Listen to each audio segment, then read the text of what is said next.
nothing. Murphy's Law. You're a well-educated man, Coop, and a trained pilot. And an engineer. The world doesn't need any more engineers. We didn't run out of planes and television sets. We ran out of food. Hey everybody, welcome to another Movie Club podcast. I am, of course, your lovely host, Vanna White. Wait, no, hold on. Nope, man boobs. Trae D. Price, that's who I am. Trae D. Price. It is a return of Nolan month as we look towards some more Christopher Nolan films, going a little bit out of order this time. We're talking about Interstellar, and of course, I got the man with me that love movies, but ain't never seen a movie. Shakis Moore. What's good, people? I do indeed love movies and do not watch movies.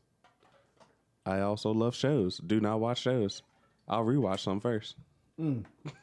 He's ashamed. He's ashamed to his whole family. God, damn, I don't know what's wrong with my throat today.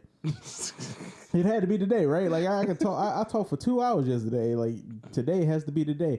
But no, so we're talking about Interstellar and what, man? I mean, this is your second Christopher Nolan film. I mean, you know, not. And I feel like as we talk about these films, people, one of the film series that we won't talk about in Christopher Nolan month will be the Batman series, because you already know how we feel about them Batmans.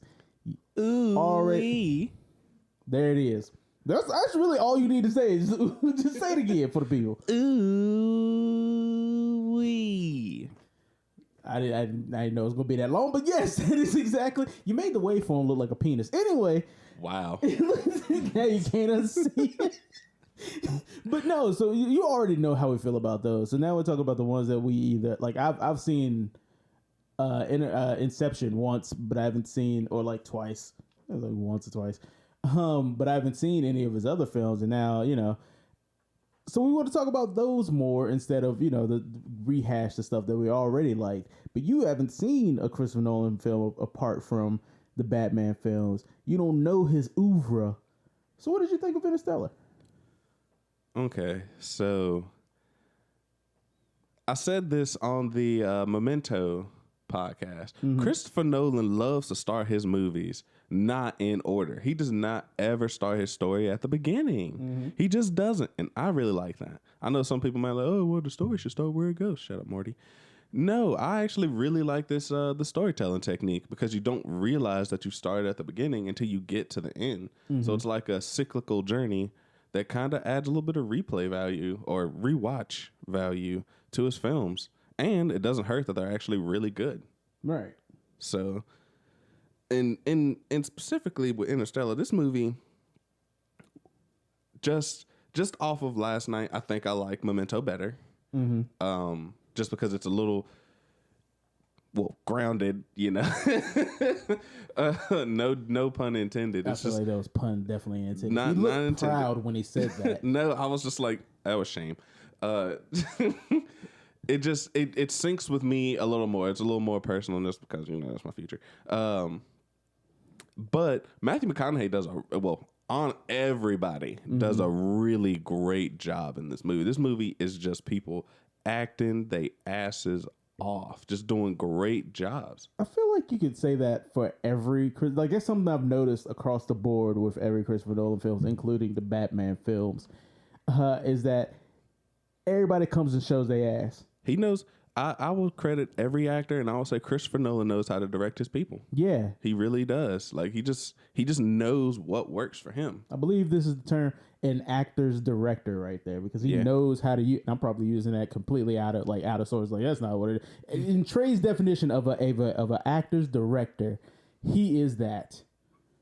I'm putting it down there. That's Trae's definition. Look on there's Urban Dictionary and there's Trae Dictionary. I swear I'm gonna mess up so many sayings and phrases. There needs to be a Trae's Dictionary. But he knows how to get the potential out of his people.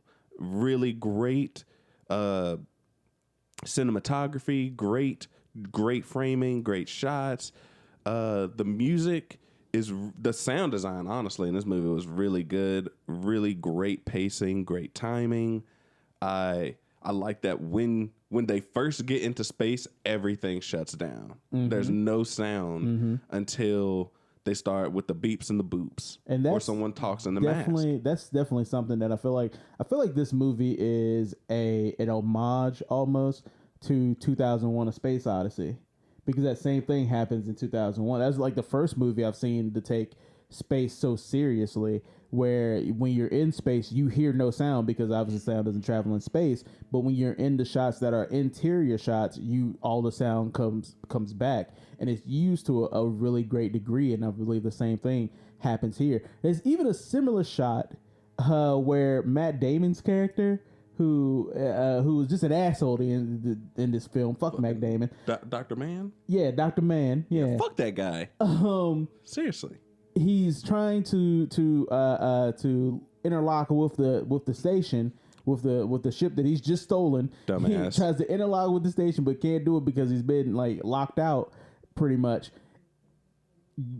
Forces an override, even though there's not like it's not a perfect seal, so obviously this shit's gonna get decompressed.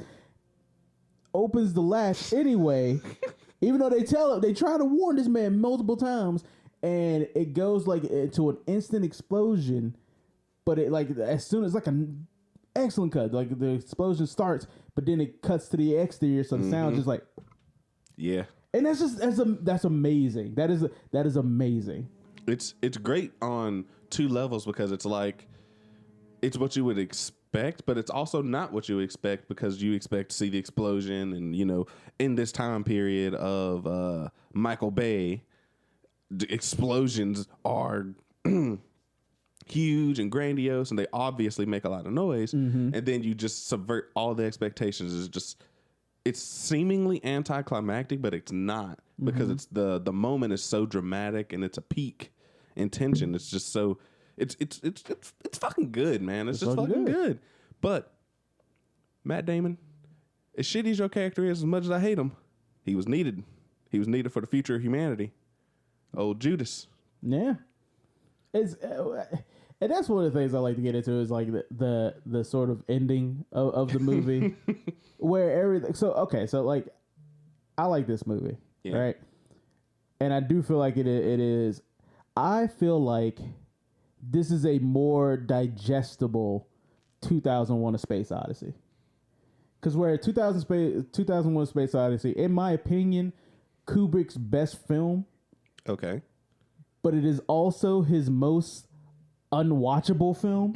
It is. I loved it when I first watched it. I will never watch it again. It does not have rewatchability.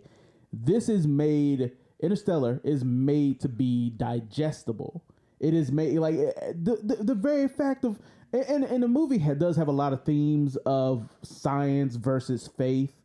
To the point that is literally explained in the dialogue that that there are moments of science versus faith, but to have the whole ending just be like a wrap up, like it could have been like it could have ended when Anne Hathaway's character, where Mike McConaughey's character unlatches himself, throws himself into the black hole, and shoots off Anne Hathaway's character into the next habitable planet. And sure. And that could have been it. That would have been, Cox would have been like,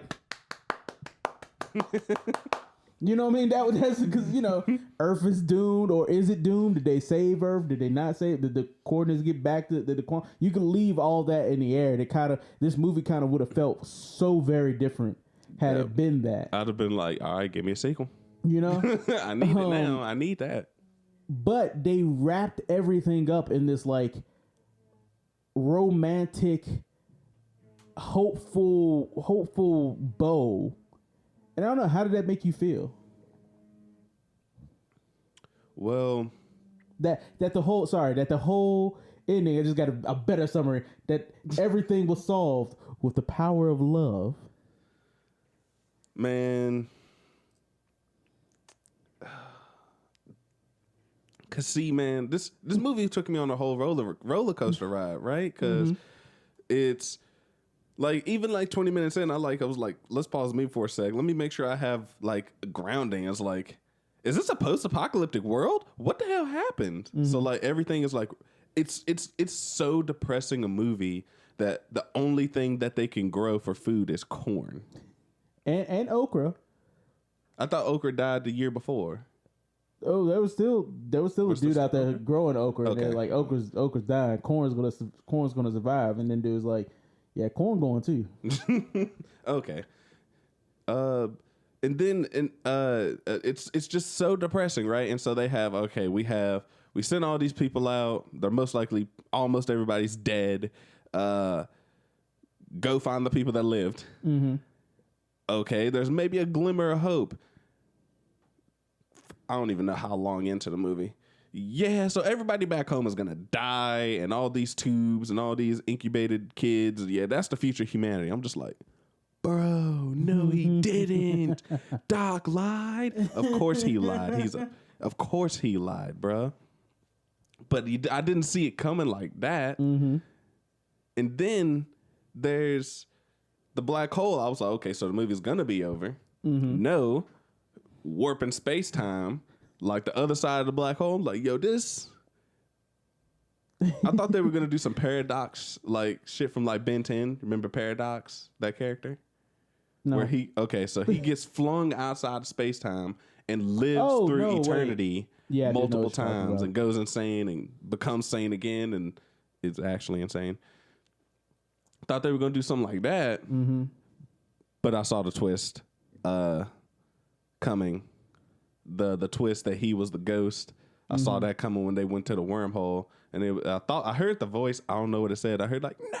I was like, oh, that's him. Mm-hmm. Oh yeah, that's him that's them from the future. But how are they gonna get to the future? Like, how are they gonna do the thing? Well, Marty, they gotta go to the clock tower. But to answer your question in the longest way possible, yeah, the longest way we can. I really don't. Hold on, we took the amount of time of a Christopher Nolan plot to explain the answer. I like it. I do like it. I feel like it was well done. It made me feel good at the end. Like, the one weird part was that like her daughter's children had like no reaction to him. Of course, they don't really know who he is, but he's like the guy that saved humanity, according to their mom, who literally saved humanity. Well, I believe at that time it's all right. The clock's ticking. You know what I mean? Like the movie was damn near 3 hours. I mean, you almost 3 hours. Might as well go for it, Nolan. Just go make it 4. But what are you doing? Like, that was like the weird part. But they're just like, at that point, they're just kind of they're just like, let's move along. Mm-hmm. But I liked it. I actually did. It left me feeling weird the entire time, but I did just really enjoy it. Yeah.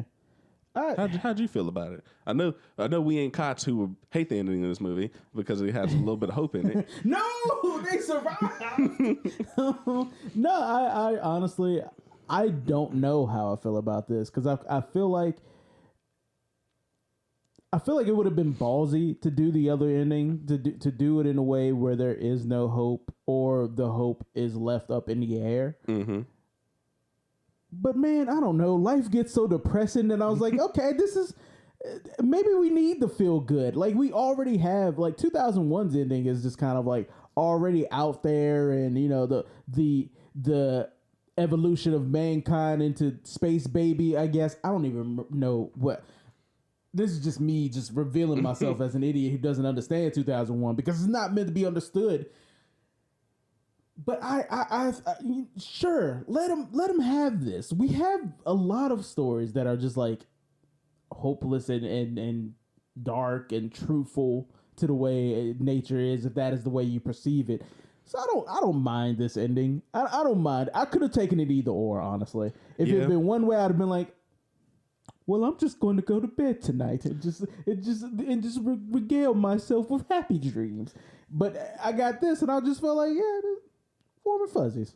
Yeah, like this story feels like really human.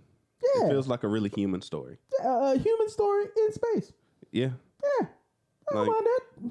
Like, it's cool. Yeah. Like, if they would have cut to the Anne Hathaway part, and then she takes off her mask or her helmet or whatever, and she just looks over and it's just like nothing but desert, but she's still able to breathe. I'd be like, yo, man, y'all go save Anne Hathaway. Y'all go save my Anne. There was actually a short I watched not too long ago that was a lot like the ending of this movie.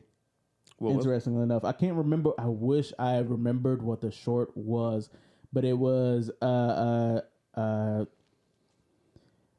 I don't remember if she was an engineer or just a pilot or something like that, but she was in an escape pod that had just went away from an exploding ship or whatever, or a ship that's just been in disrepair. Stop that. And she's just trying to, I think she's close to like a black hole herself. Mm-hmm. And she's trying to get like messages out to like anybody who would take it. And she does finally get a message to another person who's also in a similar situation, but they're marooned on a planet. And it turns out they're like sending messages through the black hole, so their time is different. So they're sending it through like different times or whatever. Yeah, that's and cool. She actually like tries some like risky shit to go meet him. It's kind of like it's a nice little romance story. Yeah, that's cool. Really, it actually is really cool. And that the ending of this kind of reminded me of that. You have to find that. Send that to me. Yeah, I gotta. Damn, when did I look at that? Where'd you see it? You know, but no. All right, so there's something else I gotta talk to because we're talking real good about this movie. I need to tell you something that got on my nerves in this movie. Matthew, my goddamn McConaughey got on my daggone nerves in this movie. Yeah, you know, man, you know about the movie. Because people, if you don't know when we watch these movies, man, I don't know what it is about people and their mixes in movies, and of course you don't know how it's gonna go out on different people's devices and stuff. But usually I have to control the levels of this movie so that I don't get noise complaints from our neighbors, the city, whatever. I gotta control the levels so that, you know, it's normalized when it should already be normalized. Usually I have to turn it down when it's the background music starts to swell or there's an action scene going on, and I usually raise it when there's dialogue scenes because for some reason those two are reversed. I would raise it for dialogue scenes, and for some reason Matthew McConaughey senses that shit and gets quieter every time I raise his scene. I don't know what it is with Maggie, and there are scenes where I can hear him clearly. He's yelling, "Murph, come on, Murph!" But then he starts. And then, you know, I like corn, and I hate farm. And I'm just like, come on, man. What shut? Just say. Speak. Just speak, bro. Can you speak, Bobby? Can you speak? Just speak it, bro. I don't know. I don't understand what it is with. I don't understand what it is with Christopher Nolan and voices. Everything after Memento, this motherfucker has someone with voices. It's Tom Hardy in the goddamn Dark Knight series, Christian Bale in the Batman in the Batman in the Dark Knight series. Nolan, Matthew goddamn McConaughey in this. Stop it. And Ken Watanabe in Inception. That was points where I could hear this motherfucker.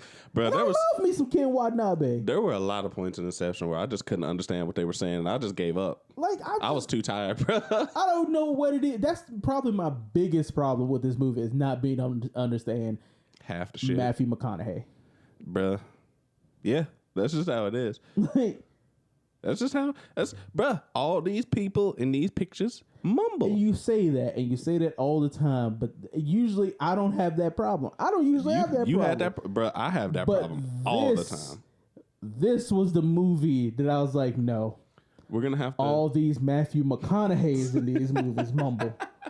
We're gonna have to get a system in place where we have some Bluetooth headphones and we just listen to our headphones in the same room. I guess so, or something, so that way we can have everything It's controlled. like a silent watch party or whatever. You just hear those things? Yeah. The headphone parties? This is going to be like that.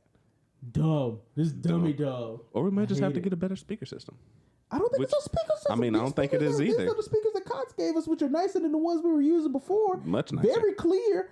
It's just Matthew goddamn McConaughey. We'll have to watch, what was it, Serenity or whatever? Or oh, God. Or Serenade, whatever that movie is. No, it's Serenity. Is it that Serenity? Yeah, we're going to have to watch that, and then we can't hear nothing. And for real, I'm thinking, now I'm dreading watching that because it's Matthew McConaughey's, all right. Shut the fuck up. Anyway. That's literally my only problem with this movie. This movie is an A+ film in my opinion. In my opinion, I give this an A+. Christopher Nolan, I got nothing to tell you. You are a master of cinema. Anybody want to hate on you? Hate on you. If you want to hate on this man, make something better. If you want to hate on this man, make something better than he can. If you can't, I guess you need to shut the fuck up. I promise you, you need to shut the fuck up. Y'all can't tell nothing to this man. I'm done. Shakis. Yeah, I just have one last thought before I get my grade. Hans Zimmer fucked it up in this movie. He really did. With the music, really, really well done. I still need to go back and listen to it a little bit more, just because, you know, having to ride the levels and shit. But yeah, I really fucked with all the sound in this movie, but the music included as well. And with that, yeah, this is an A+ movie. Christopher Nolan fucking it up. All these actors fucking it up. Yeah. Yeah, that's it. That's all I had. This movie was great. We'll definitely watch it again. Well, people, you know how we feel about it. Let's go take a look in the past, back in the past. Gotta go back in time and see what people thought about this movie. Wait. Last question though. What'd you feel about Gigantoma or whatever, Gigantomachia or whatever they called it, the super mega black hole? What do you mean? I thought that shit looked pretty cool. Oh yeah, it looked cool. Yeah, that shit look cool as hell. It did. This movie did win awards for like VFX and shit like that. So yeah, it's all that's top notch. There's nothing else I can say about this that's just like that wouldn't just be like take dick, insert mouth. Like I'm just saying, like it's just no. Oh, excuse me, your hyper masculinity. I apologize if I've insulted that. Yeah, men are gross. Yeah, that's it. With a budget of $165 million, this movie made $701.8 million. The people have spoken. The people have spoken. Everywhere the people have spoken. This man, Christopher Nolan. That's why this man mad at Tenet. That's exactly why he's mad. This is mad. That's why he's mad at Warner Brothers. He wanted his like his profit scale to be even higher. I'm sure Inception is even higher than this. Well, I don't know. Inception came out first, right? I don't know. I do hear about Inception a lot more than Interstellar, to be fair. Yeah. So I think maybe people like the box office is Inception a lot more than Interstellar. Yeah. All right, people. That's it. Heard from us. Peace. Middle East. We're not meant to save the world. We're meant to leave it. And this is the mission we were trained for. I've got kids, Professor. Get out there and save them. Thank you for listening to the podcast. Make sure that you check out the other shows that we have on the Facebook, the other main podcast that comes out every other Tuesday. Make sure you leave a like, share it with your friends and your family. Go check out our YouTube where we have content from other Production 1200 works. And make sure you follow us on the Instagram. We post sometimes there. We'll do more. We'll try. Maybe. Like us on iTunes podcast, rate and review. Give us them 5 stars. And we'll see you next time.